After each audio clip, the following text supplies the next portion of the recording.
हमारी खुदावंद यीशु की अंजील मुक़द्दस मरकज़ के मुताबिक उसका 10वां बाब 32 से 45 आयत तक। उस वक्त यीशु और उसके शागिर्द यरूशलेम को जाते हुए राह में थे और यीशु उनके आगे आगे चलता था और वो हैरान होने लगे और जो पीछे पीछे चलते थे वो डरते थे।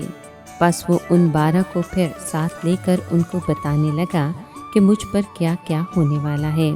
देखो, हम यरूशलेम को जाते हैं और अपने इंसान सरदार काहिनों और फकीरों के हवाले किया जाएगा और वो उस पर मौत का फतवा देंगे और उसे गैर कौमों के हवाले कर देंगे और वो उससे ठट्ठा करेंगे और उस पर थूकेंगे और उसको कोड़े मारेंगे और उसे कत्ल करेंगे और वो 3 दिन के बाद जी उठेगा। तब जब्दी के बेटों याकूब और यूहन्ना ने उसके पास आकर कहा, ए उस्ताद, हम चाहते हैं कि जो कुछ हम तुझसे मांगे तू हमारे लिए करे। उसने उनसे कहा, तुम क्या चाहते हो कि मैं तुम्हारे लिए करूं? उन्होंने उससे कहा, हमको अता कर कि तेरे जलाल में हम में से एक तेरे दाएं और एक तेरे बाएं बैठे। तब यीशु ने उनसे कहा, तुम नहीं जानते कि क्या मांगते हो। जो प्याला मैं पीता हूँ क्या तुम पी सकते हो, या जो बपतिस्मा मैं लेता हूँ तुम ले सकते हो? उन्होंने उससे कहा, हम ले सकते हैं। इस पर यीशु ने उनसे कहा कि जो प्याला मैं पीता हूँ तुम अलबत्ता पियोगे और जो बपतिस्मा मैं लेता हूँ तुम लोगे, लेकिन अपने दाएं या बाएं किसी को बिठाना मेरा काम नहीं, सिवाय उनके जिनके लिए तैयार किया गया है। और वो 10 ये सुनकर याकूब और यूहन्ना पर खफा होने लगे।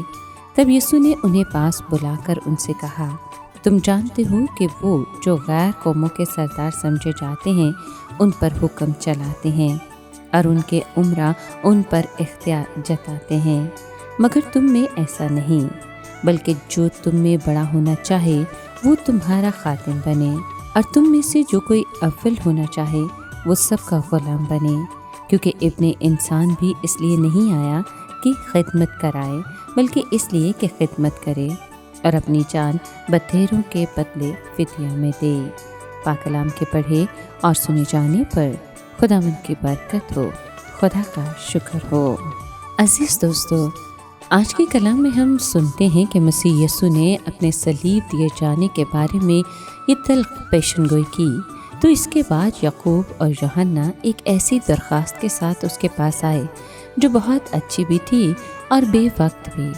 अच्छी इसलिए कि वो मसीह के नज़दीक रहना चाहते थे, मगर अपने लिए इतनी अजीम बातें चाहते थे कि ये वक्त मुनासिब ना था। उन्होंने इस ईमान का मुजाहिरा किया कि यीशु अपनी बादशाही कायम करेगा, लेकिन उनको उसके आने वाले दुखों का ख्याल होना चाहिए था। यीशु ने उनसे पूछा कि जो प्याला मैं पीने को हूँ क्या तुम पी सकते हो? उसका इशारा अपने दुखों की तरफ था। उसने ये भी पूछा कि क्या तुम मेरे बपतिस्मे में शरीक हो सकते हो? ये इशारा उसकी मौत की तरफ था।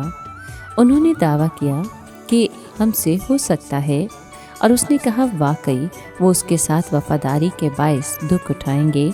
अब उसने वाजे किया कि बादशाही में इज्जत के दर्जात किस कायदे और असूल के मुताबिक दिए जाते हैं।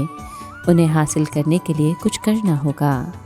यहाँ ये बात याद रखने के लायक है कि बादशाही में दाखिला ईमान के वसीले फजल से है, मगर बादशाही में रुतबे का फैसला मसीह के साथ वफादारी की बुनियाद पर होगा।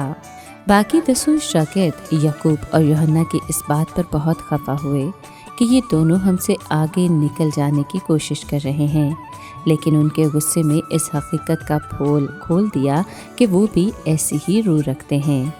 अब खुदावंद यीशु को मौका मिल गया कि उन्हें हकीकी अज़मत पर एक खूबसूरत और इनकलाबी सबक दे। गैर निजात याफ्ता लोगों के दरमियान बड़े और अजीम अफराद वो होते हैं जो उन पर ताकत के साथ हुकूमत करते हैं, जो उन पर दबदबा और गलबा रखते हैं, लेकिन मसीह की बादशाही में अज़मत का निशान खिदमत है। जो तुम में अव्वल होना चाहे वो सबका खातिम बने।